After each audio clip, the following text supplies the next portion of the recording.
पाहूयात पुढची बातमी। अमेरिकेने इराणचं लष्करी तळ असलेल्या खर्ग आयलंडवर हल्ला केला। अमेरिकेचे अध्यक्ष डोनाल्ड ट्रम्प यांनी ही माहिती दिली। 15 दिवसांच्या युद्धातला हा सर्वात मोठा बॉम्ब वर्षाव असं वर्णन ट्रम्प यांनी केलं। खर्गवरच्या तेल प्रकल्पांवर मात्र हल्ला केला नाही अशी माहिती सुद्धा ट्रम्प यांनी दिली। इराणकडून सुद्धा होर्मुझच्या सामुद्रधुनीमध्ये प्रत्युत्तर देण्याचा प्रयत्न करण्यात आला। पर्शियन आखातातल्या खर्गमधूनच इराणचा तेल व्यापार होतो। तर हे खर्ग बेट नेमकं कसं आहे पाहूयात। खर्ग बेट इराणच्या किनारपट्टीपासून 25 किलोमीटरच्या अंतरावर आहे। इसवी सन 950 मध्ये खर्ग बेट मोती तयार होण्याची एक जागा होती।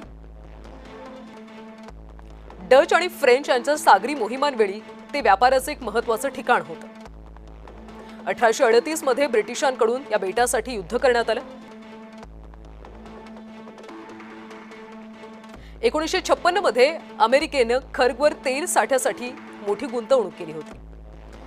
1979च्या क्रांतीनंतर इराणकडून अमेरिकेच्या मालमत्तेवर ताबा मिळवण्यात आला। सध्या इराणच्या तेल कंपनीकडे बेट आणि तेल साठ्याची पूर्णपणे मालकी आहे। इराणचा 90% तेल साठा हा खर्ग बेटावर आहे। खर्ग बेटावरून वर्षाला 95 कोटी बॅरल कच्च्या तेलाची निर्यात केली जाते।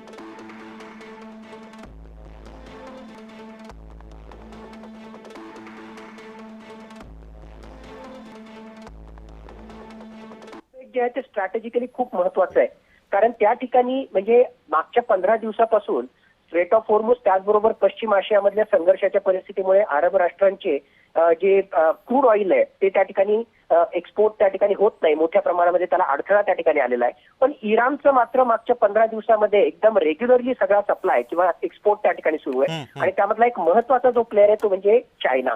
चायना हा शॅडो फ्लिपच्या माध्यमातून म्हणजे ब्लॅक मार्केटिंगच्या माध्यमातून याच खर्ग बेटावरून मोठ्या प्रमाणामध्ये जे आहे तेल आयात त्या ठिकाणी करतोय। असे रिपोर्ट्स आहेत की साधारणतः 400 त्याच्या जहाजा याच खर्ग बेटावरून जे आहेत तेल त्या ठिकाणी आयात करतात। आणि हे सगळं ओळखून आणि इराणच्या अर्थव्यवस्थेला मोठा दणका देण्याच्या पॉईंट ऑफ व्ह्यूने आणि या खर्ग आयलँडचं स्ट्रॅटेजिक लोकेशन त्याचबरोबर जसं तुम्ही सांगितलं 1979च्या आधी अमेरिकेची मालमत्ता या खर्ग बेटावर होते, त्यामुळे एक सेंटिमेंटल इश्यू पण अमेरिकेला याच्याशी असोसिएटेड आहे।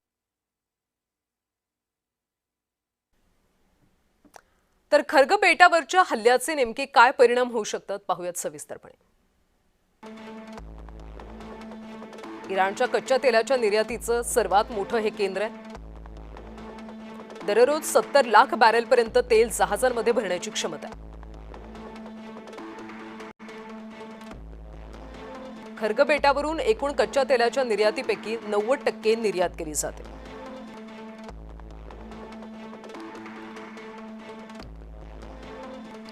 खर्ग बेटावरून वर्षाला 95 कोटी बॅरल कच्च्या तेलाची निर्यात होते। इराणच्या लष्कराला मिळणारा मोठा निधी याच बेटावरून होणाऱ्या व्यापारातून मिळतो।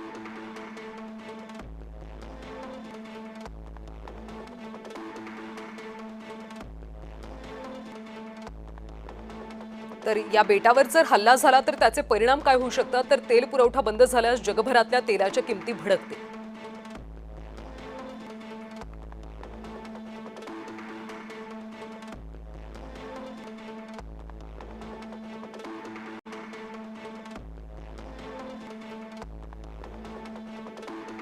तेलाचे दर प्रति बॅरल $150 पर्यंत पोहोचू शकतात।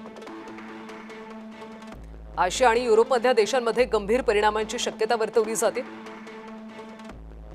भारत आणि चीन सारख्या प्रमुख आयातदार देशांसाठी गंभीर परिस्थिती उद्भवू शकते।